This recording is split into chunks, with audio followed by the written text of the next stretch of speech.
چلے اسی تنخواہ میں سے جب بندہ بڑے بیٹے کی شادی کر کے بہو بیاہ کے لے آئے تو پھر بھی کام چلتا ہے، اور جب اس بیٹے کو اللہ بچے عطا کر دے تو اسی گھر میں، اسی آنگن میں، اسی چھت کے نیچے کام چلتا ہے۔ تو پھر تو مان جانا کہ چلانے والا تو نہیں، چلانے والا کوئی اور ہے۔ پھر تو مان جا کہ چلانے والا کوئی تو اس وقت جب تنخواہ تیری لگی تھی تو کہتا تھا ابا ابھی میری شادی نہ کر، میں بیوی کو کیسے کھلاؤں گا؟ تو وہی شخص ہے جس کی چھت کے نیچے پھر 1.5 درجن پوتے بھی پل رہے اور گزارا ان کا بھی ہو رہا ہے۔ تو رزق کا ذمہ کس کا ہے؟ اللہ کا ذمہ۔ اب ہمیں پتہ ہے پہلی بات تو پریشانی اس لیے اتار دینی چاہیے کہ ذمہ ہمارا ہے ہی نہیں۔ اب دوسری بات یہ کہ ذمہ داری کس کی ہے؟ اللہ حکیم بھی ہے اور علیم بھی ہے، حکیم بھی ہے اور جانتا بھی ہے اور اسے پتہ بھی ہے کہ دینا کس طرح ہے۔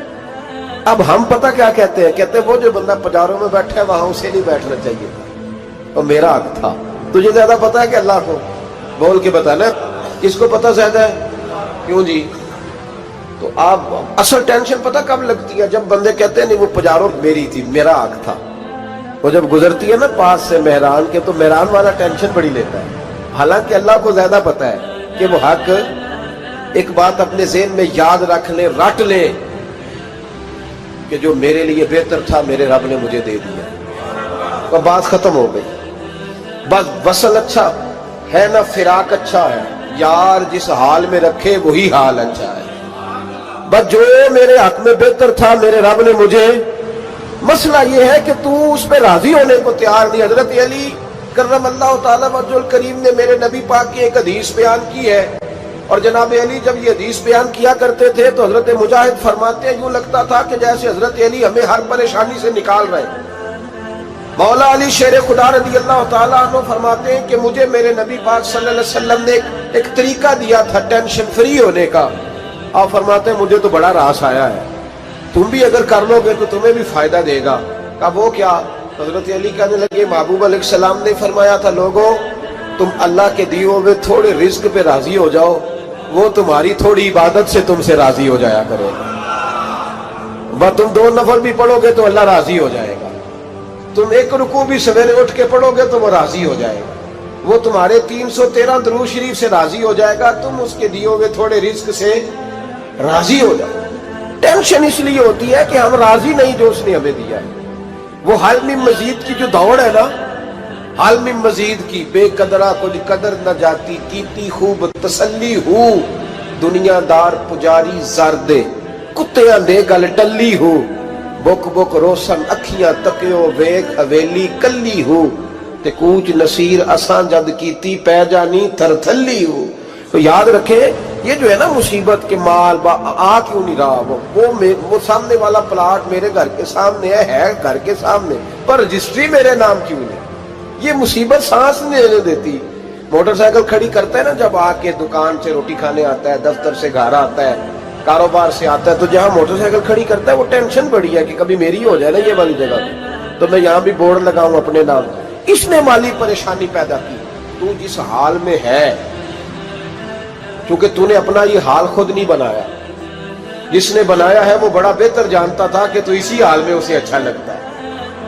تو اسے اسی حال میں، ایک بزرگ تھے تو ان کی طبیعت بڑی علیل ہو گئی، بیمار ہو گئے، تو اللہ نے آزمائش دی تو کیڑے پڑ گئے وجود میں۔ ایک کیڑا یہاں سے کھا رہا تھا، اللہ والے بڑے راضی رہتے ہیں اس کی رضا پہ، تو کیڑا یہاں کھا رہا تھا تو نیچے گر گیا، تو بابا جی نے اٹھا کے پھر وہاں رکھ لیا، کہنے لگے جب اس نے تیری ڈیوٹی مجھے کھانے کی لگائی ہے تو میں اس بات پہ راضی ہوں تو نیچے کیوں گرتا ہے؟ بس ٹھیک ہے کھا، جب اس نے تجھے ڈیوٹی جو تیری لگائی۔ سالبہ بن عبد الرحمن ایک صحابی تھے، سالبہ غالباً نبی پاک صلی اللہ علیہ وسلم کی خدمت میں آئے، کہنے لگے یا رسول اللہ صلی اللہ علیہ وسلم غربت بڑی ہے، میرے لیے دعا کریں اللہ زیادہ مال دے۔ تو محبوب صلی اللہ علیہ وسلم نے فرمایا تو جس حال میں اچھا ہے وہ تیرے لیے بہتر ہے، جس میں تو ہے وہی حال تیرے لیے مشکل ہے نا یہ جواب سننا۔ کہتے پیر صاحب فلان جگہ سے تویز آیا، وہاں تو وارے نے آرے ہو گئے، تو آپ کے ہاں، تو میں کہتا ہوں یہ تویز دینے والا اگر تویز دے کے امیر بناتا ہے تو پہلے خود کیوں نہیں بنتا؟ یہ خود تو 150 کا تویز بیچ رہا ہے, اپنی بیچارے کی حالت یہ ہے. اگر اتنا ہی تویز اس کا چلتا ہوتا تو پہلے 5 ٹیوب پجارو اس کے دروازے پہ کھڑی ہو. عجیب چکر ہے اور عجیب جگہ لوگ الجھ گئے, سمجھتے ہی نہیں بات کو. یا رسول اللہ صلی اللہ علیہ وسلم دعا کر دے تو محبوب نے کیا فرمایا؟ فرمایا تو جس حال میں ہے نا وہ حال تیرے لیے بہتر ہے, اسی میں رہ. کہ نہیں حضور دعا کرے. فرمایا سال بعد تو باز آ جا. حضور دعا کرے. فرمایا تو باز آ جا. 2-3 دفعہ کا ضد کی. محبوب نے فرمایا جا پھر اللہ تجھے زیادہ پیسے دے گا. چند بکریاں خریدی, اتنی برکت ہوئی کہ بکریوں کے ریوڑ بن گئے. پھر کچھ بکریاں بیچ کے گائے خرید لی, ان کے بھی ریوڑ ہو گئے. پھر کچھ اونٹنیاں لے لی, ریوڑ ہی ریوڑ. پہلے 5 وقت مسجد میں آتے تھے, اب فجر اور عشاء رہ گئی. پھر مال زیادہ ہوا تو مدینے شہر میں کوئی جگہ ہی نہیں, مدینے سے باہر حویلی خریدی, پھر جمعہ ہی رہ گیا. جمعے کے جمعے آتے. زکوٰۃ کا حکم آیا. میرے نبی کریم علیہ السلام نے حضرت ابو ہریرہ کو بھیجا. فرمایا جا اسے کہہ تیری زکوٰۃ بنتی ہے 2.5%. 10 کروڑ روپیہ ہو تو کتنی زکوٰۃ بنتی؟ بھی 1 کروڑ کی 2.5 لاکھ ہوئی نا, تو 10 کروڑ کی کتنی ہوئی؟ تو بڑی مصیبت ہے جب بینک سے میسج آتا ہے نا کہ 25 لاکھ نکل گیا تیرے اکاؤنٹ سے. بہت بڑی مصیبت, بڑی ٹینشن ہوتی ہے. ایک صاحب میرے پاس آئے, ان کی زمین اچانک مہنگی ہو گئی. اچانک پہلے کچھ 15-16 لاکھ کی ایکڑ زمین تھی, پھر وہ کروڑ کی ہو گئی. تو میرے پاس آئے, کہنے لگے وہ 10 کروڑ روپے بنتے ہیں تو زکوٰۃ. تو میں نے کہا آپ نے کیا کیا؟ زری زمین پہ عشر آتا ہے, اس پہ زکوٰۃ نہیں آتی, تو آپ نے کیا کیا؟ کہنے لگے وہ کچھ سوسائٹی کے رول کے مطابق میں نے فائلیں وغیرہ لے لی ہیں, اب میں نا کبھی موقع آئے گا تو ان کو بیچوں گا. تو میں نے کہا اب تو آپ کا یہ مال ہو گیا بزنس کا, تو اب تو اس پہ زکوٰۃ آئے گی. 10 کروڑ تو جب 25 لاکھ سنا تو کہنے لگے فوراً دینی پڑتی ہے کہ تھوڑی تھوڑی سے بھی کام چل جاتا ہے. تو میں ان کا چہرہ دیکھنے لگا. میں نے کہا نہیں وہ تو آپ کو پتہ ہے, ویسے حضرت عمر فرمایا کرتے تھے بانٹ کے نہ دو, کوشش کرو کسی ایک کوئی دو, چلو کسی کا تو کچھ بن جائے, تو ایک کوئی دینی چاہیے. کہنے لگے تو مطلب یہ ایسا ہی حکم ہے؟ میں نے کہا آپ کسی اور سے تحقیق کر لیں.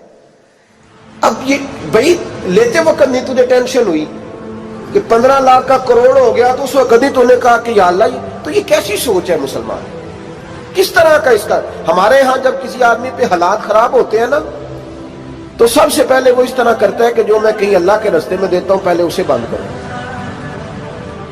جس رستے تجھے آ رہا تھا پہلے تو نے وہ رستہ بلاک کیا. حضرت اسماء بنت ابی بکر صدیق کہتی ہیں میں حضور کو مسجد کے لیے, ادارے کے لیے, صحابہ صفا کے لیے کچھ دے رہی تھی, تو میں نے گننا شروع کیا تو حضور مسکرانے لگے. حضور مسکراتے کیوں ہیں؟ تو فرماتے لگی, محبوب فرمانے لگے اسماء اللہ کے رستے میں گن گن کے نہ دیا کر, ورنہ وہ بھی تجھے گن گن کے دے گا. تو اس کے رستے میں بے حساب دے, وہ بھی تجھے بے حساب ہی عطا فرمائے. لیکن پہلے یہ والا پہلے دروازہ بند کرو, یہاں سے پیسے ختم ہو رہے ہیں. تو اس طرح کرنا بھائی. اس دفعہ سور ذرا گرمیوں والے نہ خرید, لیکن جو تو اللہ کے رستے میں دے رہا ہے اسے دیتا رہے. لیکن ہم اپنا نقصان کرتے, زیادتی کرتے اپنے ساتھ. میں نے آپ کو پہلے بھی بتایا تھا پیار کی بولی ہے, پھر بولتا ہوں. ایک بڑے بڑے پیار والے دوست ہیں, ایک دفعہ مجھے کہنے لگے کہ آپ کئی دفعہ اعلان کرتے ہیں تو مجھے اچھا نہیں لگتا, اور آپ ادارہ بھی بہت زیادہ بننے والا ہے, بڑی چیزیں میں دیکھتا ہوں جو ہوں تو بڑا نظام اچھا ہو جائے, آپ دعا کریں اللہ مجھے پیسے دے تو میں بڑے سارے خرچ کروں گا اس کے رستے میں. تو میں نے کہا یا اللہ اسے 10 کروڑ دے, یہ 9.5 کروڑ تیرے رستے میں دے دے گا. تو چپ کر گیا, جس طرح آپ نہیں کر گئے سارے, چپ کر گیا وہ بھی. اس نے کہا جی نہیں جی انشاءاللہ کریں گے. تو میں کیا بھلے آجے تے دعا پہ ہوں دیا, ابھی تو وہ آئیں گے تو تب دیکھی جائے گی. تو یہیں اڑ گیا ہے, یعنی 9.5 کروڑ اللہ کے رستے میں خرچ کرنے کی دعا پہ بھی آمین کوئی نہیں کہتا کہ چلو آمین ہی کہہ دیں. تو میں کہا تینوں تے 50 لاکھ بچتا سی پیا, لیکن تو اس سودے پہ تیار ہے. جب یہ سوچ ہوتی ہے, یہ غلط سوچ ہے. یہ بات تو اگر تم مسکرانے والی, لیکن یہ سوچ صحیح نہیں. حضرت عثمان غنی رضی اللہ تعالیٰ عنہ کہتے ہیں جس وقت نبی پاک صلی اللہ علیہ وسلم نے اعلان کیا نا جنگ کے موقع پر کہ 800 سپاہیوں کا خرچہ چاہیے, کہتے ہیں میرے پاس 600 کا تھا. یہاں ایک روایت میں حضور نے 1000 کا اعلان کیا تو میرے پاس 800 کا تھا. جب 2-3 دفعہ نبی پاک نے اعلان کیا تو کہتے ہیں میں نے کھڑے ہو کے کہا یا رسول اللہ پورا 800 کی طرف سے. کہتے میں نے 200 سپاہی کا خرچہ ادھار اٹھایا لیکن پورے 2 مہینے نہیں گزرے تھے، رب کریم نے مجھے کئی گنا کر کے پیسے واپس عطا فرما دیے۔ پر بات تو یہ ہے کہ تیری وہاں لو لگی ہو، تو تجارت کرتا ہے ان لوگوں کے ساتھ جو کیا دے سکتے۔ تو سالبہ کے پاس حضور نے پیغام بھیجا، پہلے تو کہا تیرے لیے بہتر نہیں مال، جب اصرار کیا تو بڑی برکت ہو گئی، بڑا آیا تو فرمایا زکوٰۃ دے، 2.5% زکوٰۃ ہے۔ جب سوچا کہ 5 اونٹوں پہ ایک بکری جائے گی اور بڑا سارا مجھے دینا پڑے گا، اب جب غور کیا تو یہ تو نہ کہا کہ میں نہیں دیتا۔ حضرت ابو ہریرہ سے کہنے لگے نبی کریم علیہ السلام کی خدمت میں عرض کرنا کہ میں خود آؤں گا۔ حضرت ابو ہریرہ نے آ کے عرض کی یا رسول اللہ صلی اللہ تعالی علیہ وسلم، حضور وہ کہتے تھے میں خود آؤں گا، تو کہتے ہیں محبوب نے ٹھنڈی سانس لی، فرمایا اسے کہا تھا کہ تیرے لیے مال بہتر نہیں، اب ہلاک ہو گیا، ہائے افسوس ہلاک ہو گیا۔ ان کو بھی تھوڑی دیر کے بعد احساس ہوا کہ یہ میں نے کیا کیا، نبی پاک کوئی کہہ دیا نہیں ہے، حضور کو کہہ دیا بعد میں آؤں گا۔ اب دوڑے آئے، عرض کی حضور میں سارا کچھ لے کے آیا، قبول کر لیں۔ محبوب نے فرمایا گویا بلال حبشی کی خشک کھجور بھی قبول ہے، اور صہیب رومی ایک اٹی بان کی لائے تو وہ بھی قبول ہے، اور عمار بن یاسر اور مصعب بن عمیر اگر 2 دینار دے جائے اور کوئی پرانا جوڑا کسی سپاہی کے لیے چھوڑ جائے تو وہ بھی قبول ہے، لیکن تو اپنا لاکھوں لے کے چلا جا، تیرا کوئی نہیں قبول، معاف کر دیں۔ فرمایا جا معاف کیا، پر پیسے لے کے نہ آنا۔ اگلے سال پھر آئے، بندے ہوئے ہاتھ ہیں، محبوبہ میں دولت کا کیا کروں گا، آگ لگانی ہے، قبول کر لیں۔ فرمایا تو لے جا، تیرا نہیں قبول، گرا جو ان کی نگاہ سے وہ سنبھل نہیں سکتا۔ حضور نے وصال ظاہری کیا تو جناب صدیق اکبر کے پاس آئے، لاکھوں کا مال، ابو بکر قبول کر لو، تو جناب صدیق اکبر کہنے لگے اس کا کر لو جس کا نبی نے نہیں کیا، چل جا کوئی نہیں چاہیے۔ حضرت عمر کے زمانے میں قحط پڑ گیا، بارشیں نہیں ہوتی، غلہ نہیں ملتا، حالات خراب ہے، مالی طور پہ بحران آ گیا، غربتیں، مجبوریاں، تکلیفیں، آ کے روئے، عمر میرا قبول کر لو، مجھے معافی تو مل گئی تھی نا۔ فرمایا معافی اپنی جگہ پہ، پر جس کا مصطفیٰ نے قبول نہیں کیا۔ بہت سارے لوگوں کو پتہ ہی نہیں کہ ان کا قبول ہی نہیں ہوا، اور وہ الجھے ہوئے، انہیں خبر ہی نہیں کہ اصل بات کیا ہے۔ فرمایا جس کا مصطفیٰ کریم نے قبول نہیں کیا، اب ہیرے اور جواہرات بھی لے کے آئے تو بھوکے مریں گے، پر اس کا قبول، اس بات پہ راضی رہو، اس حال میں اللہ نے رکھا ہوا، اس حال میں راضی رہو۔ جو مصیبت ہے نا دیکھنی کہ وہ بھی میرے پاس، تمہیں کیا پتا، کبھی پوچھ تو صحیح اس سے وہ کس مصیبت کا شکار ہے، جو مالی طور پہ بڑا امیر ہے، تو اس کی طرف دیکھ کے اپنا دل برا کرتا ہے۔ بس جس حال میں رب نے رکھا ہے اس حال میں رہ۔ حضرت عثمان غنی کے زمانے میں تو وہ وصال کر گئے، لیکن بھائی تو جس حال میں تیرا رب تجھے رکھتا ہے اس حال میں رہ، تیری مالی پریشانیاں ختم ہو جائیں۔ میں نے پہلے بھی شاید آپ کو ایک دفعہ کہا تھا، میں تعلیم سے فارغ ہوا تو میرے ایک استاد اور میرے کچھ دوست کہنے لگے افریقہ آ جائیں آپ، بھائی بہت بڑا ادارہ ہے، اس کو چلائیں، اس کو سنبھالیں۔ میری والدہ سے میں نے کہا، کچھ طبیعت ہوتی ہے نا انسان کی، میرا بھی دل لگ گیا۔ میری اماں پڑھی نہیں تھی لیکن اللہ نے دانائی بڑی عطا فرمائی تھی، حکمت بڑی تھی، سیانی بڑی تھی۔ تو میں نے کہا اماں جی وہ مجھے ساؤتھ افریقہ کی دعوت ہو رہی ہے تو آپ کیا کہتی ہیں؟ تو اٹھ کے میرے پاس آ گئی اور مجھے انہوں نے اپنے بازوؤں میں لے لیا، پھر میرا ماتھا چوما، کہنے لگی پتر میں تے وال بھی نہ پوٹ کے دیوا کسی نے، ہم نے دولت کا کیا کرنا، تو اللہ کا نام لے کے کہیں بیٹھ جا، رب کریم رونقیں لگا دے گا، خیر ہو جائے۔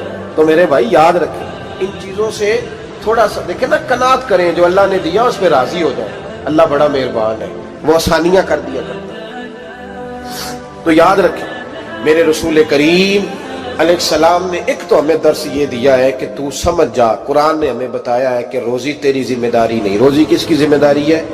اللہ کی۔ اور دوسری بات یہ کہ جو اللہ نے تمہیں دیا ہے اس پہ تو راضی ہو جا، تیری مالی پریشانیاں ختم ہو جائیں۔ اور پھر حضور صلی اللہ علیہ وسلم نے فرمایا مذہبی طور پر جب دیکھو تو آگے دیکھو، اور دنیاوی طور پر جب دیکھو تو پیچھے دیکھو، پریشانی ختم ہوگی۔ مذہبی طور پر جب دیکھو، جو 5 نمازیں پڑھتا ہے وہ تہجد پڑھنے والے کو دیکھے، اور جو تہجد پڑھتا ہے وہ اشراق چاشت پڑھنے والے کو دیکھے، اور جو بندہ اشراق اور چاشت پڑھتا ہے پھر اس کو دیکھے جو سارا دن مصطفیٰ پہ درود پڑھتا ہے۔